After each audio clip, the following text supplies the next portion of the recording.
रचना कैसे करेंगे। ये हमारा कच्चा चित्र है ABC, जिसमें BC भुजा है 3.8, कोण B पर है 60 डिग्री का कोण और C पर है 55 डिग्री कोण। तो सबसे पहले हम क्या करेंगे, 3.8 सेंटीमीटर का रेखाखंड खींचेंगे। कैसे खींचेंगे देखो, यहाँ से शुरू करेंगे, ये 3 सेंटीमीटर हो गई, ये 3.5 यहाँ तक और 3 लाइन और आगे 3.8। ठीक है, ये हो गया। इसको बिंदु B नाम दे दिया, इसको C। अब चांदा चाहिए। अब 60 डिग्री का कोण तो हम लगभग इससे कर सकते हैं।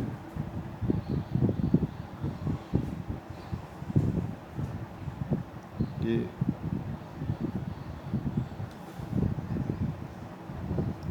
और इधर भी 55 डिग्री का, तो हमें अप्रोक्सीमेट जैसे 60 यहाँ पर हो रहा है, तो इससे जस्ट पहले 55 डिग्री अंदाज से। ये हो गया हमारा ए लाइन, इधर ये त्रिभुज। ठीक है, अब आपको इस परिगत वृत्त की रचना करनी है, तो भुजाओं का समद्वि भाजन करना है। दोनों भुजाएं जहाँ से कटती है ना, ये बिंदु ए। अब भुजाओं का करना है समद्वि भाजन। क्या करना है, भुजाओं का समद्वि भाजन। एक इधर से चाप, एक इधर से चाप,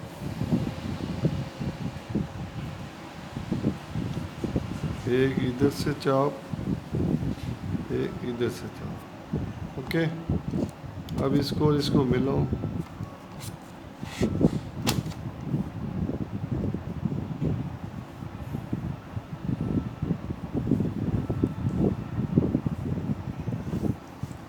ये हो गया।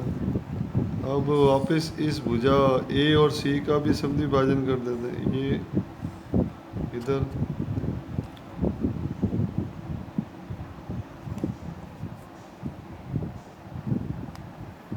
और इस प्रकार इसको आपस में मिलाना।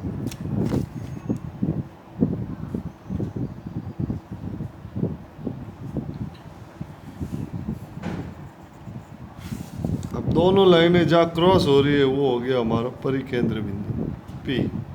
ठीक है, अब यहाँ से सबको टच करता हुआ एक लाइन खींचनी है। सब बिंदुओं को मिल रहा है। ये बिंदु P है जो A, B और C तीनों से समान दूरी पर स्थित है, और हम परी का मतलब होता है बाहर की तरफ।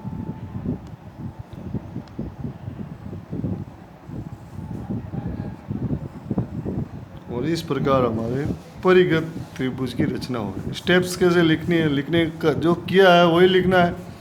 सर्वप्रथम दिए गए माप के अनुसार कच्चा चित्र बनाया, फिर स्केल की सहायता से हमने BC बराबर 3.8 सेंटीमीटर स्केल की सहायता से या पटरी की सहायता से रेखाखंड खींचा।